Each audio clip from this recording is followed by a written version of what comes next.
বন্ধুরা, এই যে আজ রান্না করব শুধু মুরগির পা। হ্যাঁ, প্রতিদিন তো মাংস রান্না করি, মাছ রান্না করি, আজ শুধু মুরগির পাটাই রান্না করব। কেন বলো তো? কারণ আমার ভীষণ প্রিয়। আরেকটি কারণ আছে, সেই গোপন কথাটাই তোমাদের সাথে শেয়ার করব। তো তার আগে নতুন হলে আমার চ্যানেলটি সাবস্ক্রাইব করতে ভুলো না। তো এই যে আমরা অনেকেই কিন্তু এই পা খাই না বা পছন্দ করি না, ফেলে দেই, তাই না?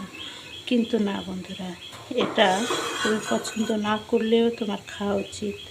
কারণ এতে প্রচুর পরিমাণে উপকারী রয়েছে। যেমন আমাদের যাদের জয়েন্টে ব্যথা, হাড়ে ব্যথা, তাদের জন্য তো ভীষণ উপকারী।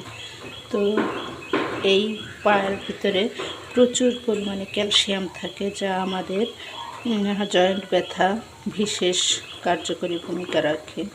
তো তুমি পছন্দ না করলেও কিন্তু সপ্তাহ বা মাসে একবার খেতেই পারো, তাহলে ভীষণ উপকার হবে।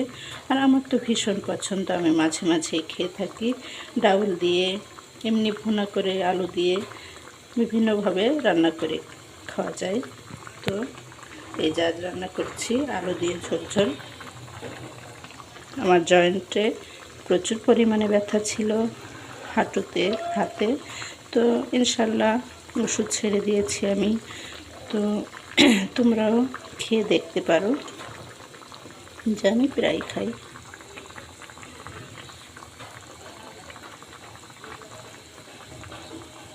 মাংসের মতোই রান্না করবে, ডাউল দিয়েও রান্না করতে পারো, সমস্যা নেই। যে যেভাবে খেতে চাও খেলেই হলো, কারণ এটা আমাদের উপকারের জন্য।